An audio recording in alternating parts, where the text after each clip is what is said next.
High everyone. अन्त हैन आज शङ्करबारी तालाको नि त।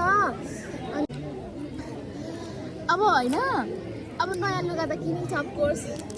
अनि किनेर हैन मैले पनि नयाँ लुगा अस्ति नै किनेर राखिरहेको थिएँ नि त। अनि मैले लगाएको थिइनँ। मलाई चाहिँ किन्ने बित्तिकै ट्यागहरू उकाउनु मन पर्दैन नि त।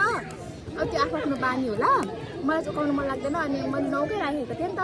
अनि मैले अघि लाउने बेलामा यो लाउँ कि नलाउँ भनेर ट्राई गर्दै थिएँ हैन। अनि लगाउँछु भनेर फिक्स गरेँ हैन। अनि मैले मेरो नानालाई ट्याग खोलिदिनु भनेको थिएँ हैन पछाडिबाट।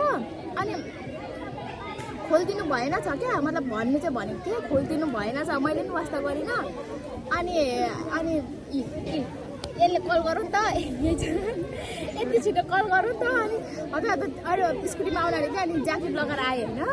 अनि ज्याकेट लगाएर आएँ। मैले त्यो ट्याग वास्ता छैन, ट्याग त नखोलिकन लगाइरहेको रहेछु क्या। अनि यहाँ आएर त अब ज्याकेट खोल्नु पऱ्यो नि त। ज्याकेट खोलेर यो टी सर्ट मात्रै थियो होइन। अनि पछाडि मेरो ट्याग देखिरहेको छ। ट्याग पनि भित्रबाट हुनु नि, कस्तो रिस उठ्छ। बाहिरबाट रहेछ क्या, देखिरहेको रहेछ।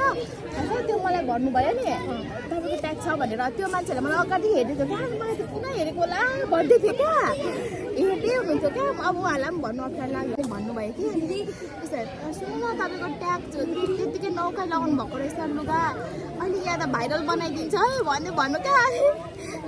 कस्तो म त्यतिखेर पो याद भएको क्या। अनि कस्तो रिस उठेको हुन्छ कहिले क्या। अब त्यही भएर चाहिँ मैले के भन्नु खोजेको भने तपाईँहरू चाहिँ जुन दिन नयाँ लुगा किनेर ल्याउनुहुन्छ त्यो दिन चाहिँ ट्याग उकाएर फ्यालिहाल्नु। मेरो जस्तै हालत हुन्छ।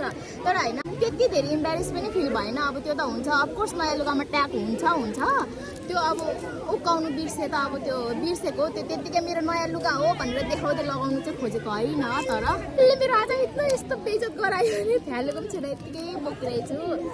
तर मैले चाहिँ के भनेको भने नयाँ लुगा किन्नु भयो भने ट्याग चाहिँ उकाइहाल्नु, यति नै भन्नु आएको ल। उकाइहाल्नु।